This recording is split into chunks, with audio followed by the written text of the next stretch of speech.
I want to tell you about the time that I swore off goth girls, and then I made an exception, and then it turned out fine.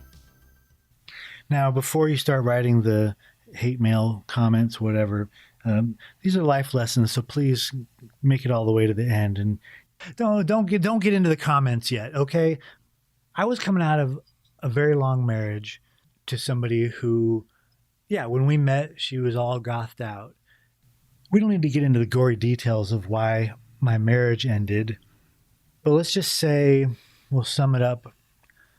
I didn't want to be with somebody who would be embarrassed of me if I wanted to sing and dance along with the music at the Trader Joe's. And I did know people who were living their life and making the art that they wanted to make, and they had like somebody with them who was into that too and wanted to do the same outrageous stuff as they were.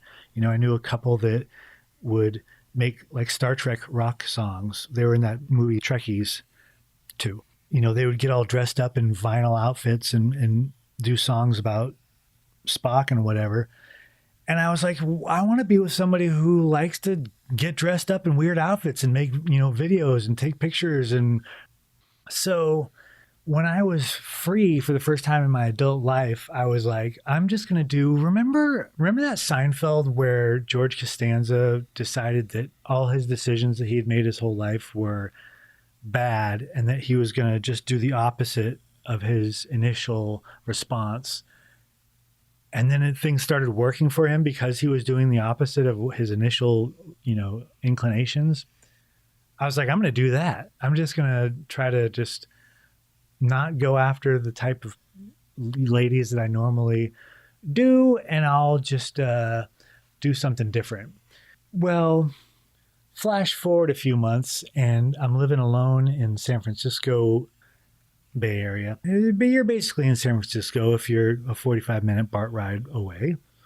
It was the first time in my adult life where I had really the time to work on whatever I wanted, whenever I wanted, as much as I wanted. As far as like my art projects, I thought what I would do is a whole line of paintings based on Nick Cave lyrics.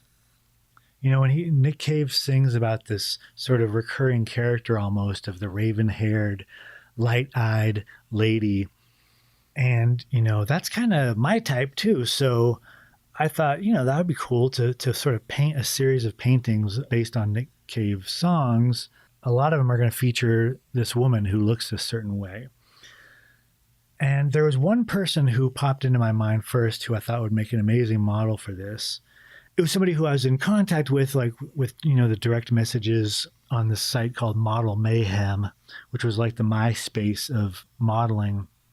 And we had gone back and forth on maybe having her out for my clothed and costumed figure drawing studios that I was doing. You know, we were acquainted that way, but she'd never made it out. She lived in the Bay Area, had transportation problems, so we never actually met or worked together.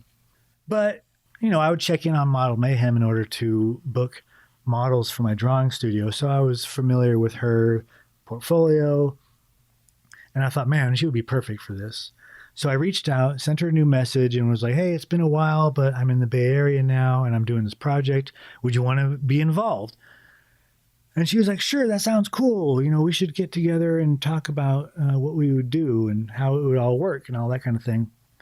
I said, we're having a Christmas party for my work in a couple of days, and it's just going to be informal. It's going to be just an open bar at a bar called the Chieftain, and we could just hang out there and drink for free and talk about the project. Now, could this be construed as sort of tricking somebody into being my date for a Christmas party? I don't know. Doesn't really matter. It was very informal. I need to pause for a minute, though. Like I said, I was familiar with this girl's portfolio, and I think when you see somebody's pictures online or you see a person on TV, whatever, you start to think that you know them on some level, right? Like, oh yeah, I've never met, but I basically know what they're like. And when this girl showed up, when this lady showed up, it just instantly, whatever that character that I had in my head of what this intimidating, sort of almost severe. From some of the photos, I wasn't sure. She seemed like she could be the kind of girl who'd be like in roller derby and would be knocking other girls down, which I thought was cool. But when she showed up, that whole character just disappeared. She was almost softened in a way, She was sweet and funny and beautiful and not intimidating in the way that I thought that she was going to be. We just hit it off right away. And we talked about the project, of course, a little bit, but mostly we just goofed around and laughed and spilled drinks and just had a good time. We just hit it off really well. And so a few days later, we just wanted to go out. We weren't even worried about the project anymore. I went to pick her up, and she climbed into the car, and she was wearing like a Santa's elf costume or like a Mrs. Claus kind of a take. I don't know, stripy red socks and everything. I guess it was more of an elf thing. Had like a little green elf hat and everything.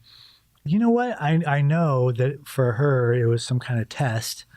She probably had gone out with other guys who would get embarrassed in public with her sort of outrageous outfits or extreme looks or goofing around. I thought it was awesome. I was just like, this is the one. We're going to go out to dinner, and she's dressed as a Santa's elf. Yeah, her name was Amanda, and we moved in together, and we got engaged and then married and then had a kid in that order.